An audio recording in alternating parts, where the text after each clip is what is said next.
বানিয়েছিলাম 5ই আগস্টের সময় যে শেখ হাসিনাকে কিভাবে মারার পরিকল্পনা ছিল, সেই ভিডিওটা ইতিমধ্যে সোশ্যাল মিডিয়ার বদৌলতে আপনারা দেখেছেন। এই মুহূর্তে এসে আমি আপনাদেরকে যে তথ্যটা দিব সেটা হচ্ছে 4ই আগস্ট 2024 সাল। 4ই আগস্টে কি হয়েছিল প্রধানমন্ত্রী শেখ হাসিনার সাথে, কি হয়েছিল ওই দিন গণভবনে যে 3 বাহিনীর প্রধান রাষ্ট্র ব্যবস্থার সাথে বেইমানি করে আন্দোলনকারীদেরকে সহযোগিতা করেছে পুলিশ হত্যার ব্যাপারে। আজকের কথা হবে সেটা নিয়ে। এই যে বাংলাদেশে এত এত পুলিশ মারা গেল, আইন শৃঙ্খলাকে ভেঙে দেওয়া হলো, তার পেছনে 56,000 কোটি টাকার ট্রানজেকশন হয়েছে।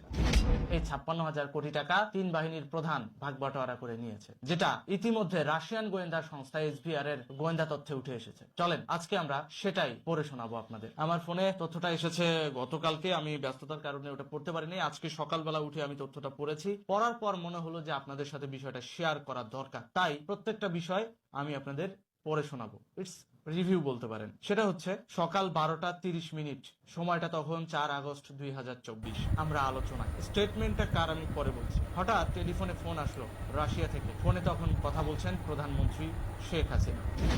কথা শেষ হতে না হতেই গণভবনে উপস্থিত 3 বাহিনীর প্রধান, অর্থাৎ 3 বাহিনীর সেই বেইমান 3 জন, যারা 56,000 কোটি টাকার বিনিময়ে শেখ হাসিনাকে ক্ষমতাচ্যুত করার কন্ট্রাক্টটা নিয়েছিল। কথা শেষ না হতেই গণভবনে উপস্থিত 3 বাহিনীর প্রধান। কথা ছিল দুপুরে লাঞ্চ করব সবাই একসাথে। এরই মধ্যে খবর আসলো আন্দোলনের ভয়াবহতা নিয়ে। আন্দোলন তখন তীব্র আকার ধারণ করেছে। আমাদের মিটিং চলমান। আবার ফোনে কল আসলো ভারতের নিরাপত্তা বাহিনীর প্রধান অজিত দেওয়ালের। ফোনে কথা বলতে বলতে 32 মিনিট সময় পার হয়ে গেল। সেনাবাহিনী জানালো পরিস্থিতি কোনো সমস্যা নাই, রাশিয়া জানালো পরিস্থিতি ভালো নয়, সাবধান অবলম্বন করুন। অর্থাৎ একদিকে সেনাবাহিনী বলতেছে যে পরিস্থিতি মোটামুটি ভালো আছে ম্যাডাম, আমরা আন্দোলনকারীদেরকে ঠিকঠাক করে ফেলতে পারবো। জুলাই আন্দোলন তখন চলমান তুঙ্গে।